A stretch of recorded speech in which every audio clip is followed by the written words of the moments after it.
Harding's Vice President Calvin Coolidge assumed office. A simple, honest, and quiet man, he once joked about his subdued demeanor. I have never been hurt by what I haven't said.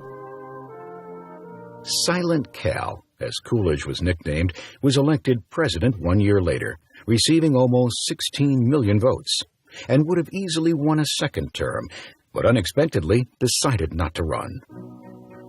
With Coolidge at the helm, continuing Harding's pro-business policies, it was boom times for the American economy. Over 40% of the world's wealth belonged to Americans, with 11,000 millionaires living in America by 1926. Low interest rates meant that the construction of plants, homes, and office buildings soared.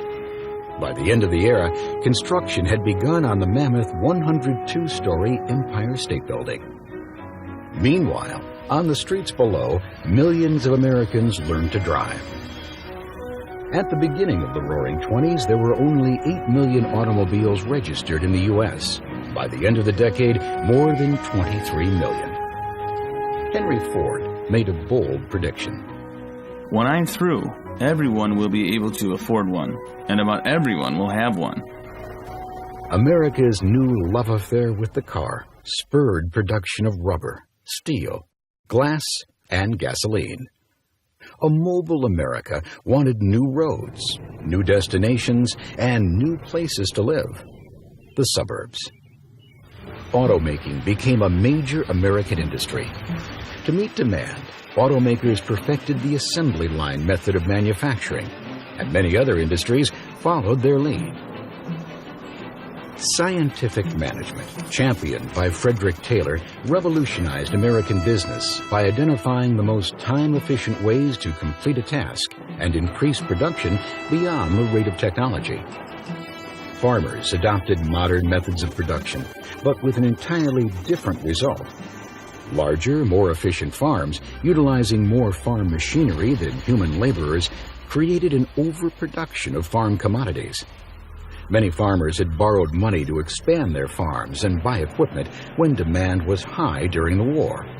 Now, falling prices and income forced many into bankruptcy. Congressmen from farm states unified as the Farm Bloc and proposed price supports and legislation to aid farmers. Repeatedly, President Coolidge vetoed their attempts. Farmers wished that Silent Cal would just remain silent. His remarks brought them little consolation. Well, farmers have never made much money. I don't believe we can do much about it. Urban workers were much better off than farmers.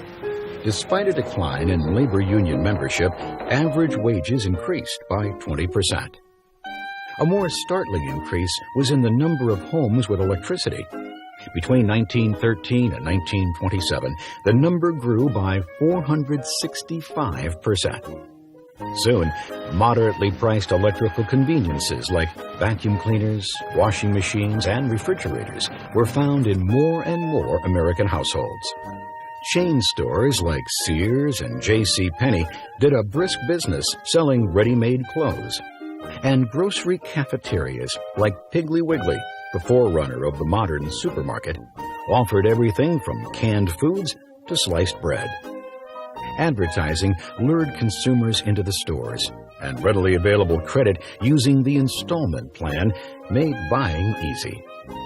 Americans suddenly found they had much more time for community and leisure activities. Telephones and later radios became common in most middle-class homes. Mass transit, streetcars, and subways provided mobility for city dwellers, and the airplane was used to move mail from coast to coast. In 1927, Charles Lindbergh flew his airplane from continent to continent.